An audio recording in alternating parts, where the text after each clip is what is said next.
Hey guys, and welcome back to another video on Hunter's Exotics. Before we begin this video, I just want to ask you guys to like, comment, and subscribe for more of my content. I plan on making this a weekly series, and since you guys have seemed to have liked my last video, I'm excited to see how this video does. You guys might remember how I made my Black Widow in Enclosure last week. Well, I've been sitting on it since then, and quite frankly, I hate it. It's just not natural, and for some reason, it's just an eyesore to me.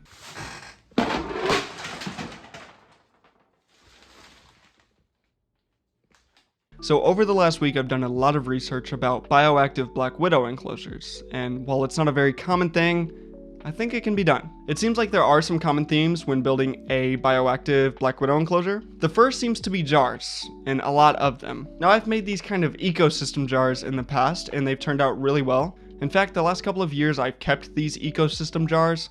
They've turned out really good, and I love looking at them. Now while there are self-sustaining jars, this won't be one of them. But if you do want to make a self-sustaining jar, it's a pretty simple concept. First, you throw in some isopods and springtails, then add some of your favorite plants, make sure there's a drainage layer, and you're good to go. It's kind of like a pyramid, in a weird way. The isopods and springtails will eat decaying matter left behind from the plants, and also waste of other insects, if there are any present in your ecosystem. The plants will provide a little bit of oxygen and food for the isopods and springtails. And finally, because it's in a jar, it's never-ending moisture. It will condensate, it will even have a light rain effect, basically, in a weird way. Now with all that being said, I am not making one of those today. This jar will have to be open for various reasons. The most common and obvious one is that we're going to have to feed the spider some way. Now, while it is true that they might be able to eat some of these isopods, the springtails are going to be too small, but the isopods, they might be able to, but realistically, it's not going to be a sustainable food source until the isopod population increases. The good news is the isopods do reproduce really fast, and also so do springtails. It's almost at an alarming rate. I just had to completely drain out and redo one of my enclosures for the red-eye tree frogs, and I think I put 5 dwarf white isopods in there, and I ended up cleaning out hundreds of them. There were so many of them.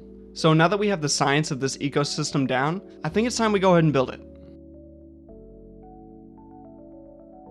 Okay, so we're about to go to the pet store and a few other places to go pick up the supplies for today's video.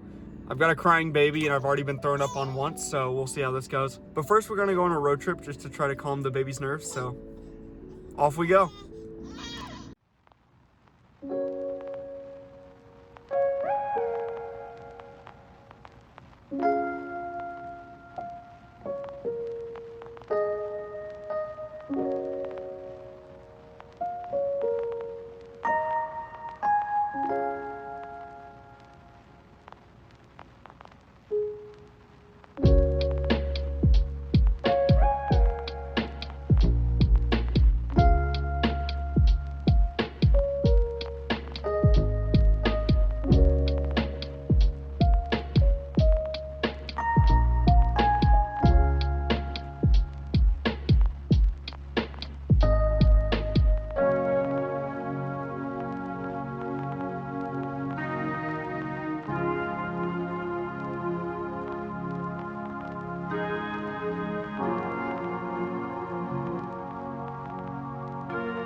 So I'm at Petco right now, and I'm about to go get some stuff for the bioactive enclosure. I just woke up. It is so freaking early. It's a problem. And also it's like 1 p.m.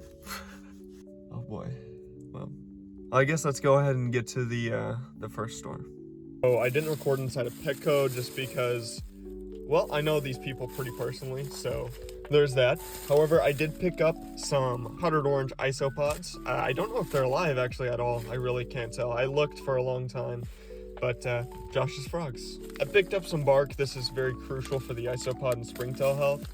Thankfully, I do have springtails at home that I breed, but this is very important for them to have a thriving ecosystem. And I also picked up this plant. Now, it's really small right now, but apparently it gets very big. I looked this up, and I'm not very good with plant names, by the way, but I did look this plant up, and it gets really big, so I think it might be pretty cool to have in there.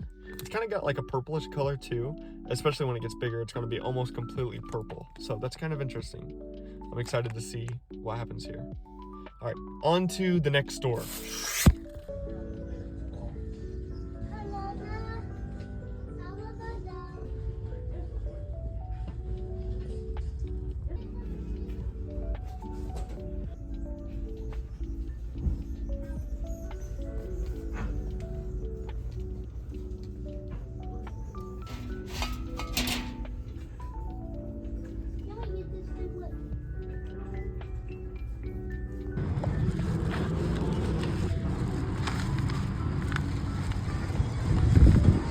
Now I know this isn't a duck, but I don't do ducks. I do exotics.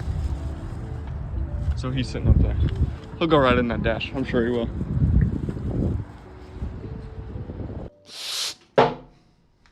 Bam! Jar. I'm sorry, that was a little aggressive. This is the jar I chose. I got this from Hobby Lobby and I thought it was a really great choice. For one, it was $3. It has a silicone little gasket, I guess that would be called. So the spider can't get out, and it's also going to hold humidity very, very well. From the pet store, I got a few different things, including cork. This is going to provide the isopods and springtails with a natural place to hide. Isopods. This is my first time ever trying powder orange isopods. I've never had this species before, and I'm super, super excited to try these out. And finally, a miscellaneous plant. Very excited to see what this looks like once it's fully grown. Now, it will take a long time. I've used these kind of terrarium plants before, and oh my god, it took like 6 months for them to fully grow to a normal size anyway. It's not even fully grown, but it took forever. I also got various types of sticks, plants, leaf litter, and rocks for this enclosure. Now, most of this stuff I found outside in my garden. However, some of this was bought, like these rocks I've had for several years now, and I just love the way that they look.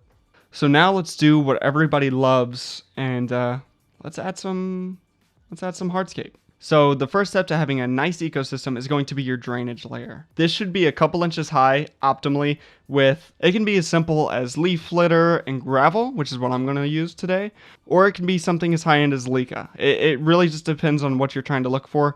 This is going to be such a small enclosure. Really, it's not going to have that much moisture buildup, but drainage layer is still absolutely necessary.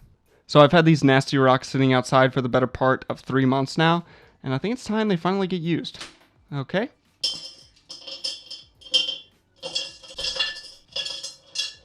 I need something to clean off my hands with. This is miserable. This is what the pros don't tell you about hardscaping. Okay, now it's time for arguably the most messy part. But first, I'm getting sick of all this stuff on here, so let me just clean this off.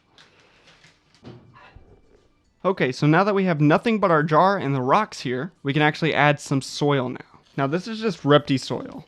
This is all I'm using. This is a special blend of peat moss, soil, sand, and carbon. Okay, and now that our jar has enough soil and enough of a drainage layer, I think it's time to go ahead and add some leaf litter. This is just a very crucial step. Not only will it benefit the spider's life, but also the isopods and springtails that will eventually roll home to this. Oh my god, look at my fingers. Ugh. Now, while it is recommended to use oak leaf litter, there's not a ton of oak trees near me. I believe this is actually an oak leaf, but it doesn't really matter in this situation. Just leaf litter is all that really matters.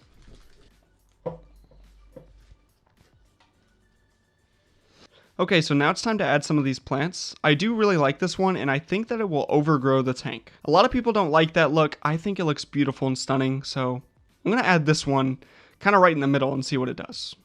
I don't have any scissors. I feel like a total caveman because I opened this with my teeth. But look at this plant. Nice and healthy. Let's get it added. Okay, so this is looking pretty good so far. Now let's go ahead and add some of these other plants. I don't think I'm going to add all of them, but I do think some clovers at the bottom would look really good, and I did pick up some of those. Also, does anybody know what kind of plant this is? It's very interesting. It almost feels and looks like a little tree. It might be. It could be a sapling. I'm not really sure.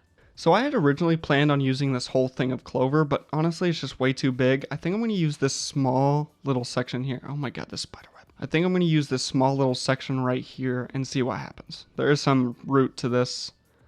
Okay, so check it out. That's looking good so far. Hopefully these plants stay alive. They will have to be under plenty of UVB. I plan on about 8 hours a day with these guys. Hopefully they should grow pretty quick and nice.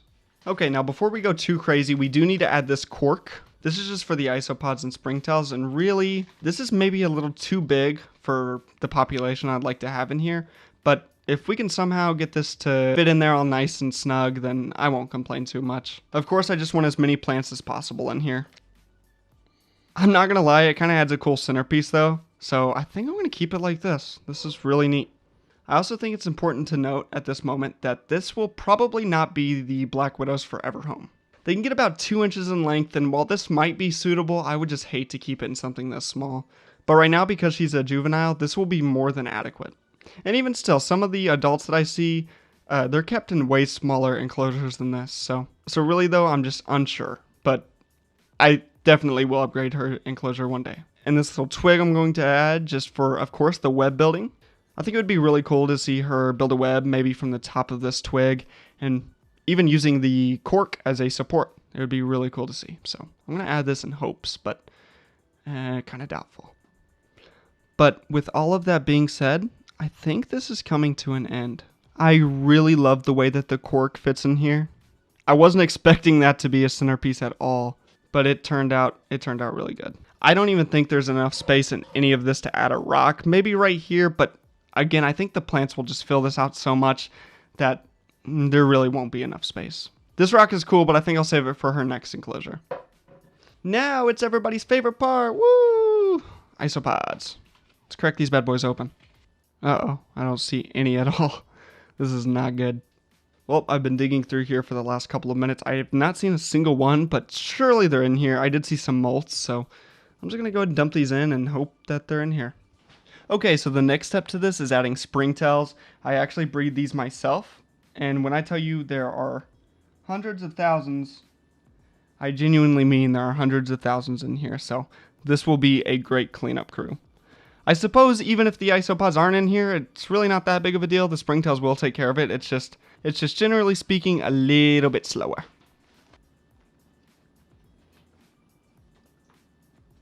Okay, so now that everything's added and it's looking really, really good in here, I think it's time to add the Black Widow.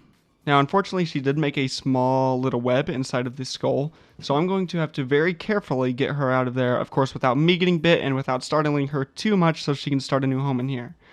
And like I said, hopefully this is the last time I move her for a very long time so she doesn't have to just keep redoing that. That would be very annoying for me. I'm sure it would be very annoying for her too. Okay, so many of you guys remember this is the enclosure that I built last week. Now, I don't necessarily see her in here right now, but I did see her last night in here, and I actually have a video of it.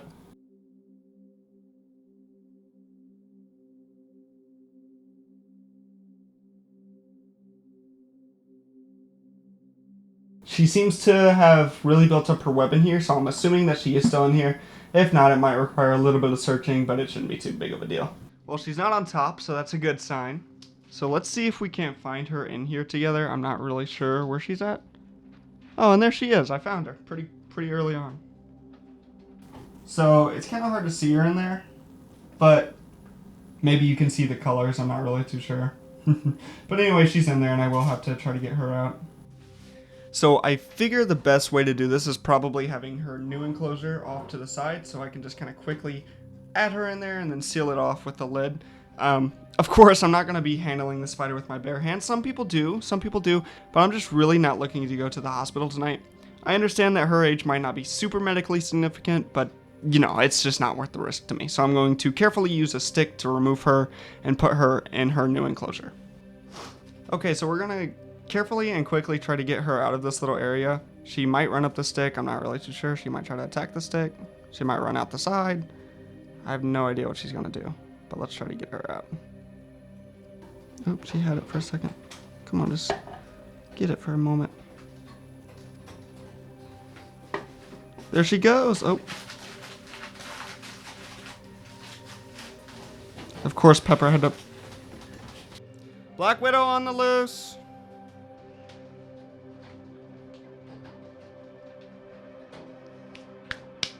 Got her in. Okay. As painful as that was, we finally did get her in here. And I'm super thankful because she is being a little pain in the booty. But she's in here, so let's go ahead and seal it off and see what happens here in a moment. Alright, so heck yeah, I'm just super thankful that we got her in. It was kind of a difficulty, but We were able to do it. She's looking beautiful as ever in here. I can't wait to get some cool shots of her and kind of follow her and see where she goes. Seems like she is liking her new little home.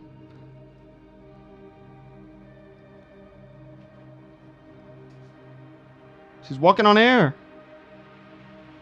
It's pretty cool.